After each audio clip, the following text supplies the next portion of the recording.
আমরা যারা ঈমানদার, যারা মুমিন মুসলমান, আমাদের একটাই চাওয়া যে আমরা মৃত্যুর পরে জান্নাতি হব। কথা ঠিক কিনা বলেন তো?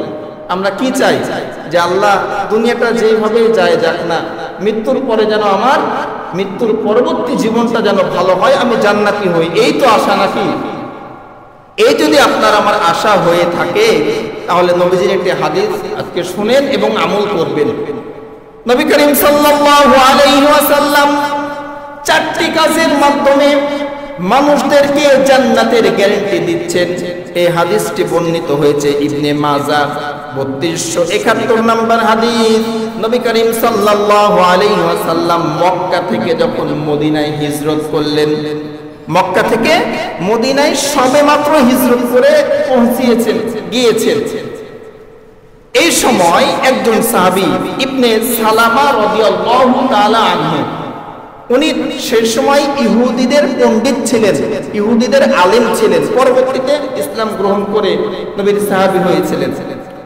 তো ইবনে সালামা রাদিয়াল্লাহু তাআলা আনহু বলেন, আমি গাছের উপরে বসে আছি, গাছের নিচে আমার ফুপু গাছের নিচে বসে আছে, আমি গাছের উপরে বসে আছি।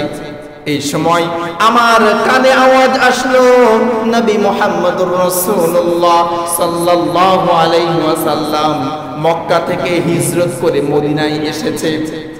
একটু পরেই আমার খালা আমাকে জিজ্ঞেস করছে, ওরে আব্দুল্লাহ ইবনে সালাম, তুমি তো গাছের উপরে ছিলা, গাছের উপর থেকে তুমি নিচে কখন নামলা?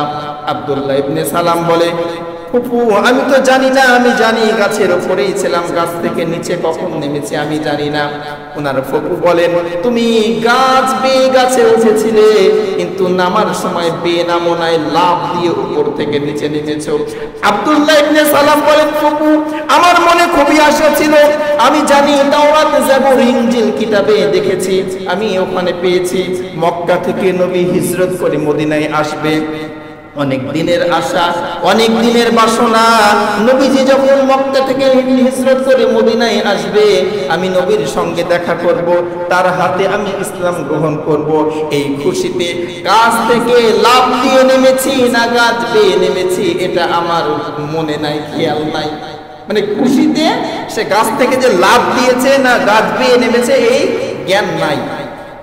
হযরত আব্দুল্লাহ ইবনে সালাম বলেন, আমি এই কথা যখন শুনলাম মক্কা থেকে হিজরত করে নবীজি মদিনায় এসেছে, আমি এক দৌড় মেরে নবীর দরবারে গেলাম। নবীর দরবারে যে দেখছি কিছু মানুষ নবীজিকে ঘিরে ধরে আছে, নবী আমার বক্তব্য দিচ্ছেন, কিছু কথাবার্তা বলছেন। আমি শুনলাম নবী করিম সাল্লাল্লাহু আলাইহি ওয়াসাল্লাম বলেন, যে ব্যক্তি চারটি কাজ করবে ওই ব্যক্তির জন্য নিরাপদে জান্নাতে যাওয়া ওয়াজিব হয়ে যাবে। বলুন সুবহানাল্লাহ। কোনো বিপদ ছাড়া, কোনো প্রশ্ন ছাড়া, কোনো মুসিবত ছাড়া সে জান্নাতে চলে যাবে। কয়টি কাজ? চারটি কাজ। এক নম্বরে আব্দুল্লাহ ইবনে সালাম রাদিয়াল্লাহু তাআলা আনহু বলেন, নবী করিম সাল্লাল্লাহু আলাইহি ওয়াসাল্লাম মক্কা থেকে মদিনায় হিজরত করেছেন। একটা মানুষ মক্কা থেকে মদিনায় এসেছেন, আসার পরে প্রথম তার যে কথা ছিল, এক নাম্বার যে কাজের কথা উনি বললেন, নবীজি বললেন তোমরা বেশি বেশি মানুষকে সালাম দিবে। বলুন সুবহানাল্লাহ। কত গুরুত্বপূর্ণ একটি ইবাদত সালাম দেওয়া। এই সালামের বিষয়ে আলোচনা করলে অনেক বড় আলোচনা হবে। এই সালাম এমন একটি নিয়ামত আমাদের জন্য, এই এমন একটি সুন্দর কাজ এই সালাম। এই সালামের মাধ্যমে এক ভাই অপর ভাইয়ের সঙ্গে মহব্বত সৃষ্টি হয়। কারোর সঙ্গে আপনার যদি মনোমালিন্য হয়, গন্ডগোল হয়, বেশি বেশি সালাম দিবেন, দেখবেন মহব্বত আল্লাহ বাড়িয়ে দিবেন। সুবহানাল্লাহ। এর আগে গত জুম্মায় আমরা শুনলাম যে আল্লাহর নিরাপত্তায় তিন শ্রেণীর মানুষ চলে যায়, এর মধ্যে এক নাম্বার যে পরিবারকে সালাম দেয়। শুনেছিলেন না আপনারা? কথা বলেন, আমি শুনেছিলেন না? গত সপ্তাহে বলেছিলাম আমল কি হয়েছে না শোনা পর্যন্ত শেষ হয়নি? বাড়িতে যে সালাম মনে হয় দেননি কে? মানে ছোট থেকে তো দিয়ে অভ্যাস নাই, হঠাৎ করে দিতে একটু লজ্জা লাগবে, একটু খারাপ লাগবে। কিন্তু আপনি বিষয়টা চিন্তা করেন, নবীজি বলছেন ওই ব্যক্তির সকল জিম্মা আমার হাতে, যে তার পরিবার পরিজনকে সালাম দেয়। এজন্য এই আমলটা করবো ইনশাআল্লাহ। বাড়িতে যে আজকে নামাজ পড়ে আগেই লম্বা করে একটি সালাম দেব। লজ্জা লাগবে হয়তো বা যারা না দেন, কিন্তু দিলে আল্লাহ আপনার রহমত বর্ষণ করবেন ইনশাআল্লাহ।